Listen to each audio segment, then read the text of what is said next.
Alright, so what's up YouTube? Once again, it's the real DJ Red. It's November 13th. Just got through from a busy weekend. Did an event Friday night. Did another event early Saturday morning, which was quite good.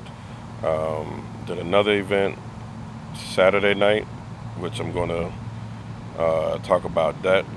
And did another one yesterday, which was a 1 mile walk for kids with food allergy. It was basically a foodallergy.org.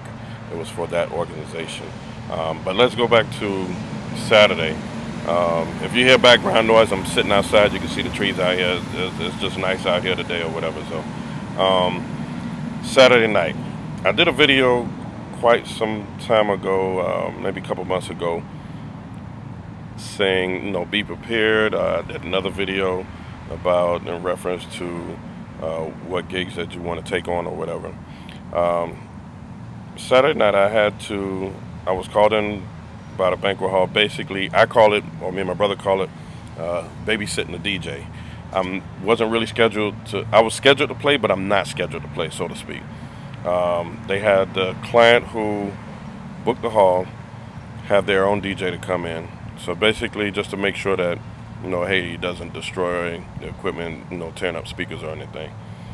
And usually when you go into halls, you bring a controller of some sort and your laptop. I got there pretty early. Doors supposed to open up at 7:30, I think it was. No, I was told 8 o'clock. But I got there around 7. Figure, okay, fine, I'll still set up my controller anyway. And from what I heard from the client did not really know the DJ. It was a family member that booked this DJ. And I've never heard of this DJ before. I'm not bashing the DJ or anything, but let me explain the reason why I'm doing this video. Too many times that DJs book events and they don't go out prepared for it. If I'm doing an event and I know I can't handle it, then I'm going to either pass on it or I'm going to seek info on it to make sure that I am prepared for it. And with that being said, this DJ was not prepared. When we got in there, I went and checked in with the owners at the office first. Haven't been to this hall in quite some time. And once I went and did that, we were walking over to the other hall to where I was going to be set up at. And the DJ was already in there, started turning things on, and that was a big no-no. The owner got at him about it. Hey, listen, you don't come into people's house turning their lights on and just go open it up in their fridge or whatever. So, as a business owner, respect his business, and I agree with him totally 100%. You don't go into venues and just start turning on stuff. You wait for, unless you have that type of relationship, you've been there before, and you're good with the owner or whoever, then that's different. But you don't come in as a new person and just start turning on stuff. So after they got all of that straightened out, I seen that he had his MacBook there, not a Mac Pro.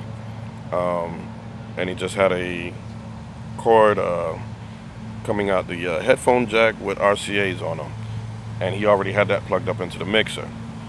Okay, figuring, well, maybe he might just be playing virtual DJ or something. Something went wrong with the audio, and when you plug up into the headphone jack, you're not supposed to hear anything coming out the speakers. There was still music coming out of the speakers. We couldn't get it to come out the headphone jack. I waited for him to fool around with it for a while. Finally, I said, here, let me take a look at it. Went inside the system preference, changed the settings on there. Bam, it was working. With that being said, that leads me to believe that this guy is inexperienced and not really knowing what he's doing. Then he finally came out and admitted, oh, well, I don't do parties like this. I usually just play music at home on Virtual DJ. And this was really his first party. Not only was this his first party, this crowd here was let me see the better word to put it. It was a mixed crowd, um, and we're not talking about race. Um, not nor did that bother me or anything, because I did speak to the client, and he did let me know that ahead of time. I told him, hey, that doesn't bother me. I'm not hired to judge. I'm hired to play music. Um, no one is paying me to judge anyone. That's your lifestyle. Hey, and besides, they have good parties anyway. So I don't get into that. Um, but this DJ here was not prepared. He didn't even have a microphone. Only thing he had was his laptop. So, and on top of that, he did not know what to play or when to play it. There were certain songs that the person who was having a birthday wanted to walk in on. He didn't have that.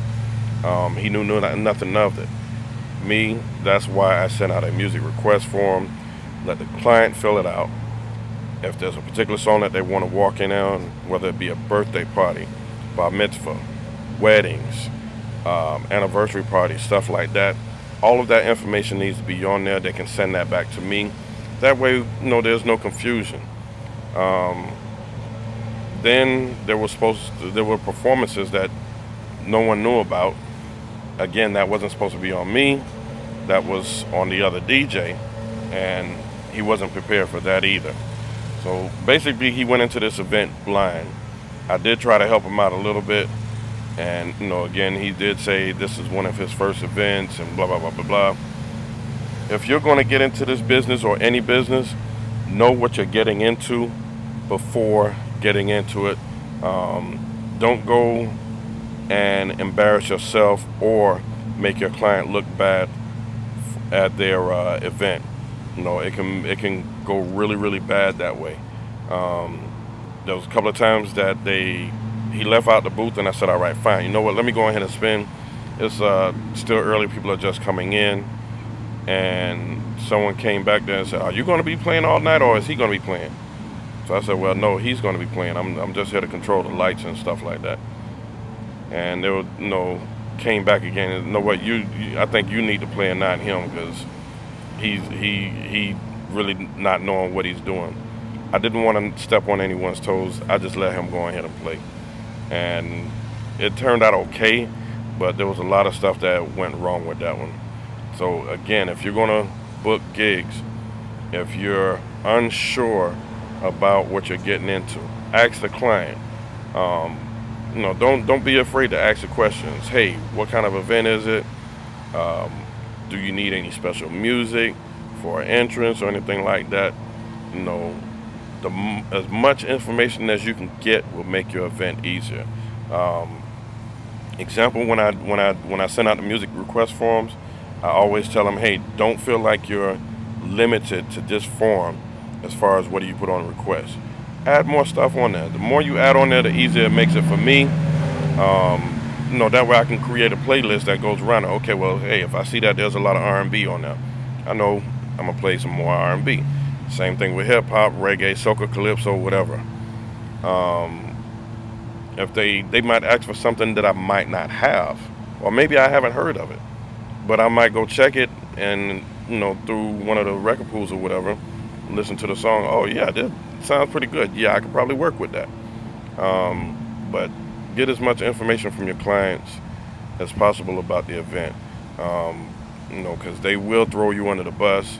Hey DJ, go ahead and play it, and the DJ doesn't know what's going on. That could make it a really bad thing for you.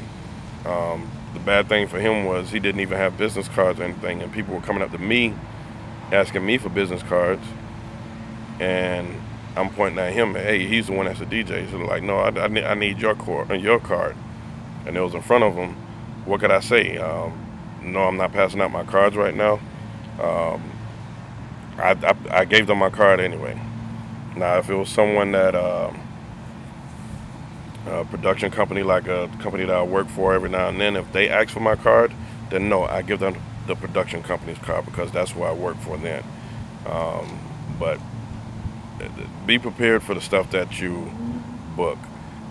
Get as much information as possible. If you can't get information as far as how to do the event, check with some of the other DJs.